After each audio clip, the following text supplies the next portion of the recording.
Hi, and welcome. I am glad you're here. I cannot tell you how brave you are for joining us for this class. This is not an easy topic to discuss, and certainly one which makes almost every person uncomfortable. If you're considering suicide or know someone you want to help who you think is considering suicide, I pray that you find hope and some help in this class. And although I may not know you personally, I know with every fiber of my being that you're important and someone somewhere needs you or is going to need you. This class gave me a lot of trouble getting it together.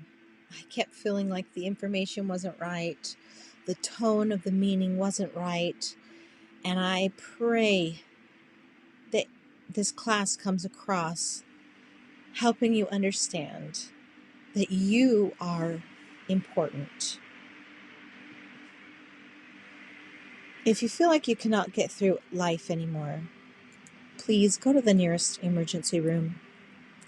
Reach out to the National Suicide Prevention Hotline by dialing the number on the screen, or you can try 988, which is the new 3-digit emergency number.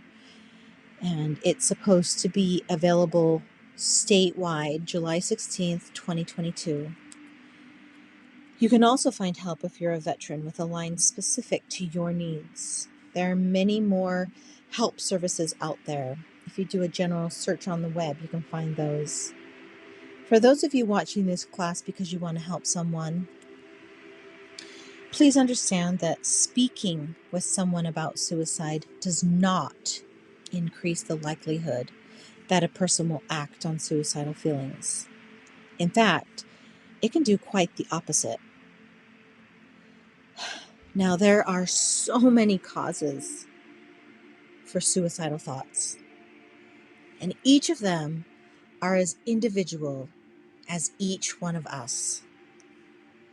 Only some of the contributing factors I'll list here are genetic and chemical makeup, our mental state, our intellectual capacity, the teachings we've received, the traditions of our fathers, our health, and so many more. Now, most people who have thought about suicide don't want to die. They simply want to find relief from their physical, mental, or emotional, or even a spiritual pain that they're going through. Now, there's no way that I've listed all the causes of suicidal thoughts here. So whatever your reason, it's your reason. And you don't have to justify that to anyone. Some of the risk factors are mental disorders, particularly mood disorders, schizophrenia, and anxiety disorders, and certain personality disorders as well. Alcohol and substance abuse are definitely contributing risk factors. The feeling of hopelessness, if you have impulsive and or aggressive tendencies, these are risk factors. The history of trauma or abuse, major physical illnesses, previous suicide attempts, a family history of suicide, or other things could be the loss of a job or severe financial loss, the loss of a relationship. Sometimes simply having easy access to lethal means can stir these thoughts or actions. If you're in an area where there's local clusters of suicide, meaning it's currently or has recently happened more than once in your area, having a lack of social support and sense of isolation can lead to risk factors. Stigmas associated with asking for help, lack of health care, especially mental health care, and substance abuse treatments. Oftentimes, our cultural and religious beliefs, such as belief that suicide is a noble resolution of a personal dilemma, can influence how we perceive what our choices are. And exposure to others who have died by suicide in real life or even within the media and internet. These are all risk factors, and there are more. And what are some things I should be looking for? What are the warning signs? Someone talking about suicide or talking about wanting to die or kill themselves. Looking for a way to kill themselves, like searching online or buying a gun. Talking about feeling hopeless or having no reason to live. Talking about feeling trapped or in unbearable pain. Talking about being a burden to others. Increasing the use of alcohol or drugs. Acting extremely aggressively or being anxious or irritated. If you're having reckless behavior, sleeping way too much, or maybe getting no sleep at all. Suddenly withdrawing or isolating themselves is a risk factor or warning sign.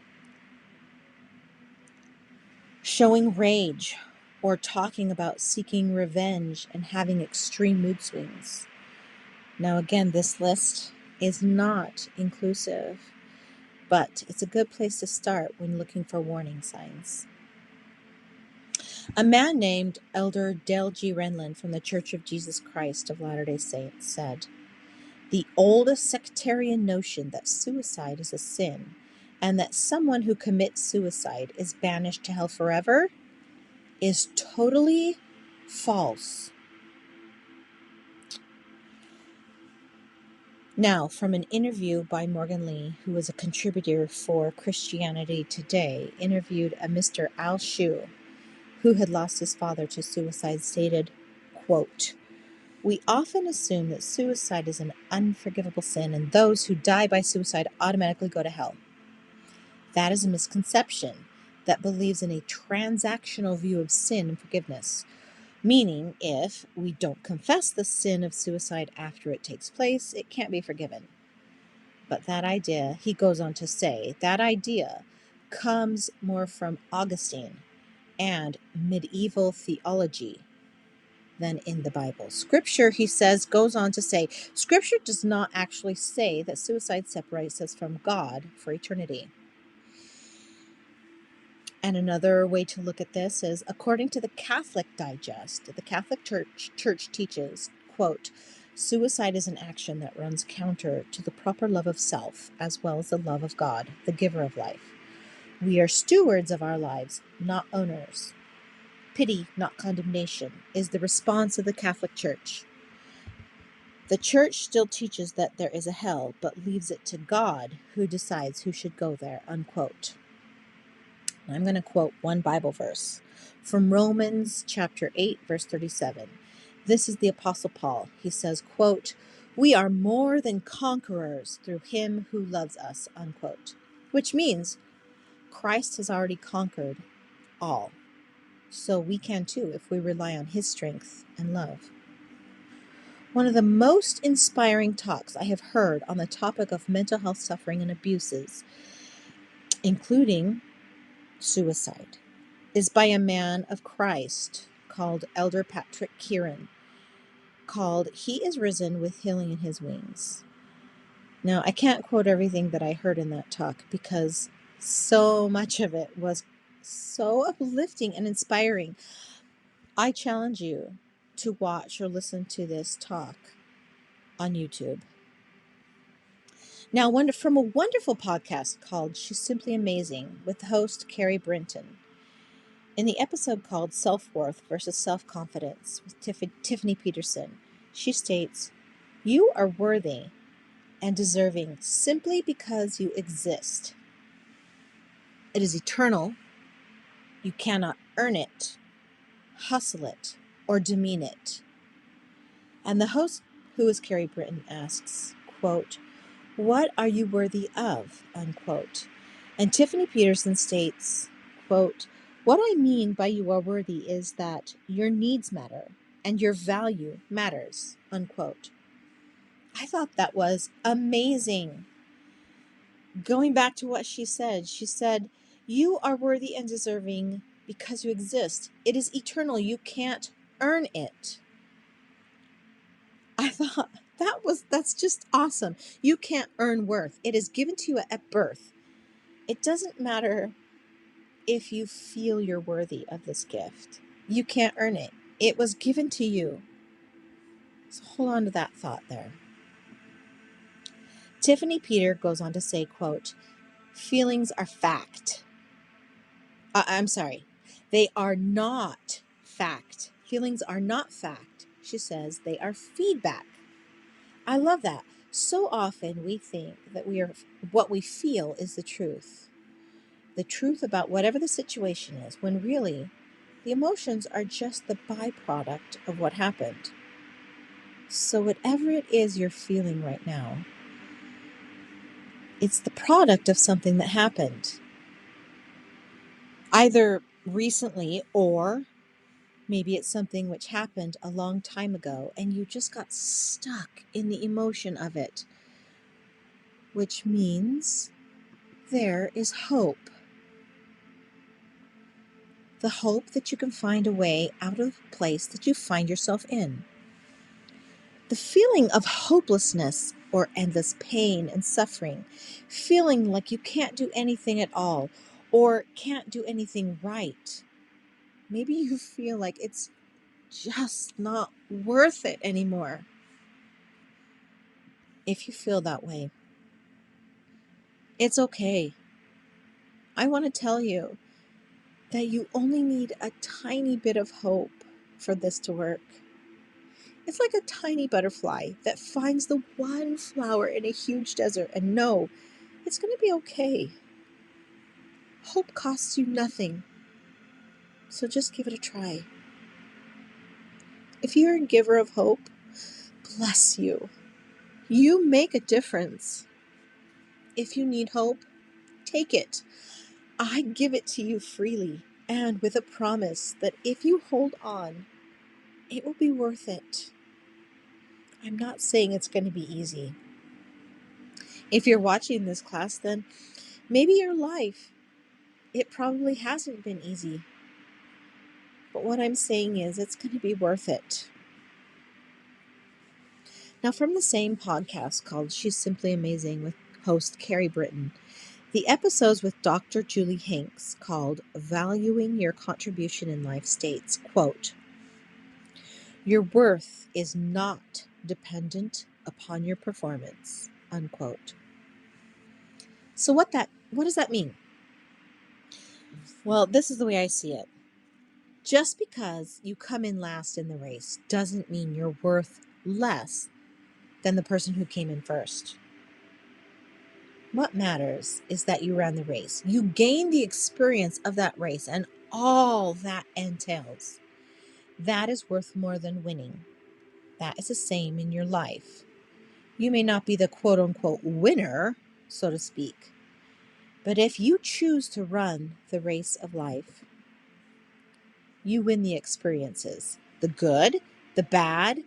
You come out knowing more and experiencing more than you would have if you gave up. Dr. Hanks goes on to say, quote, everyone has something unique to offer, unquote. If you choose to continue on in this life, you have something only you can offer. Your unique gifts will be what you can offer someone else. This is where your worth lies, in being able to help someone else along the way, just because you are you. Your intrinsic worth is simply the fact that you can offer what you are, what you have learned along the way, what you are inside. You matter because you are you. The good, the bad, the ugly, you're dark, you're light, you're sweet, and you're sour, all your sadness, your pain, and your goodness is what makes you, you. And someone will need you to share this with them. All of it. You may not feel like this now, but I know from the depths of my imperfect, troubled, and pain-tracked soul that this is true. Someone needs you or is going to need you. If you're asking yourself, well, how do you know? Well, I could ask you the same thing. How do you know with 100% surety that no one ever in this whole wide world is not going to need you at some point in their life? Ever. You don't. You can't. But I know that if you walk out into a public place right now and you smile with everything you have in a sincere way at a complete stranger, you will affect them in a positive way. And probably one of two things is going to happen.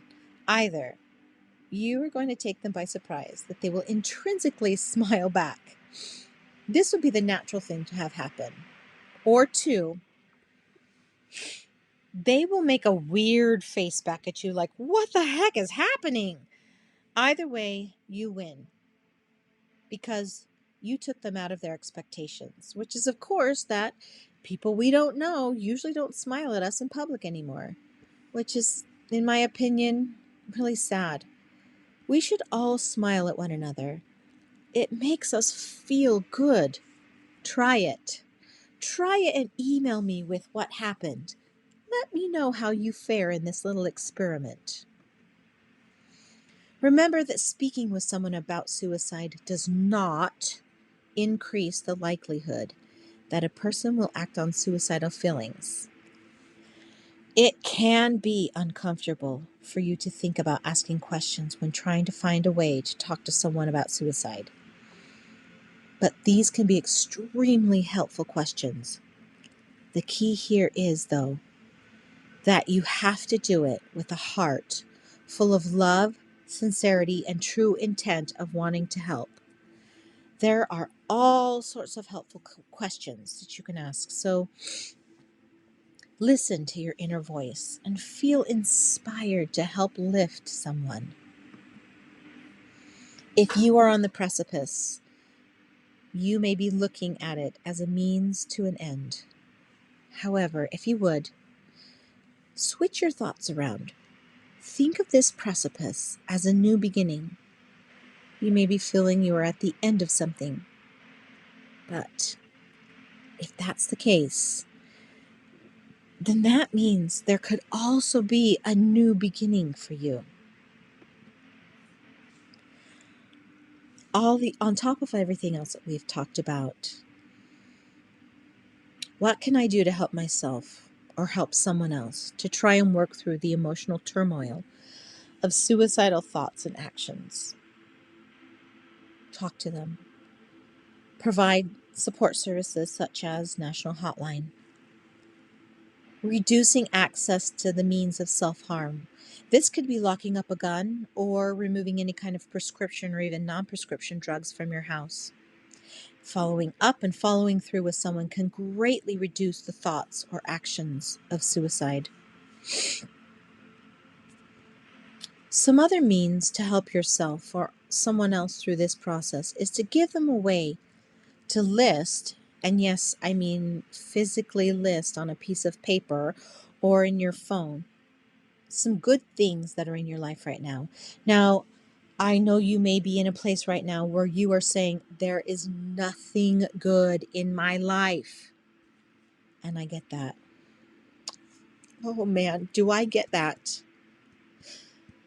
But that is where you will need to rely on someone or some people who can help you with this. This list doesn't have to be long. It can be just a handful of words. And even if you don't believe those words, you need to read them through multiple times a day. Make multiple lists. Tape them to your refrigerator, your bathroom mirror, your car steering wheel.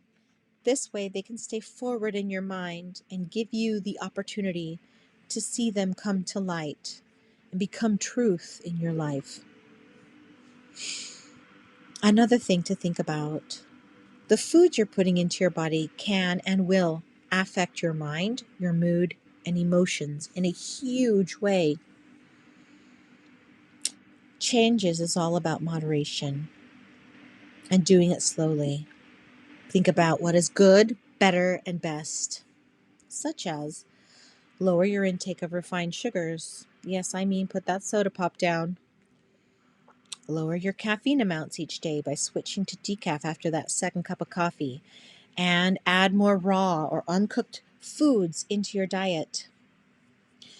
When was the last time you had green vegetables at all 3 meals? Try something new. Add a green smoothie to your breakfast. These are just a few ideas, but you can learn a lot more on this topic if you take the time and watch my class called 7 Toxic Consumables to Avoid. It will give you a quick jump start to the key element in healing yourself. Find a person, a class, a support group, a favorite activity to help you when you feel down.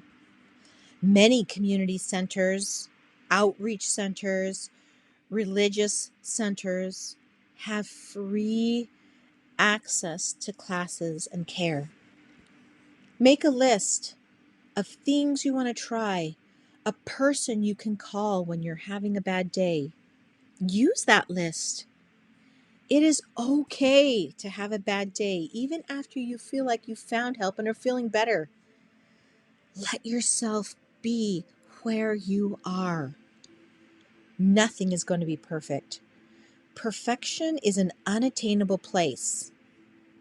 And the reality is that even after you find yourself in a state of recovery, you may still have a day every now and then when you feel like you're drifting back into old negative habits or thought patterns. And that's when you use your lifelines, such as phone a friend or do something for someone else. You only fail if you give up. If you are suffering from the loss of a loved one at this time, please watch my class on grief and always reach out to someone who can help you through this.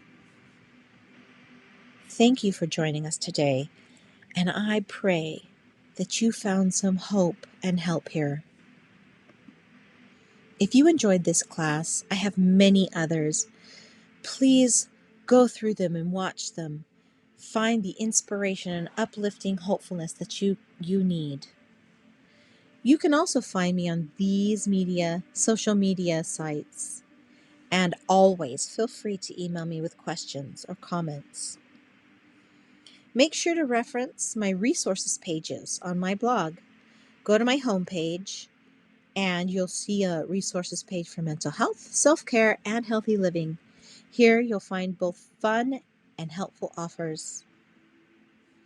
And if you're ready to make changes in your own life and would like someone to coach you along, I am ready for you.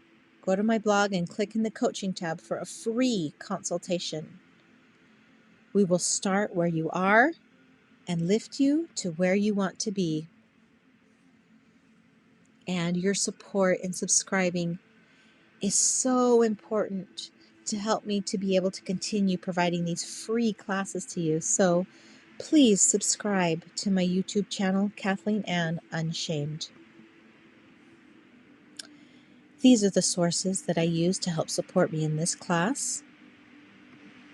Use them at your leisure.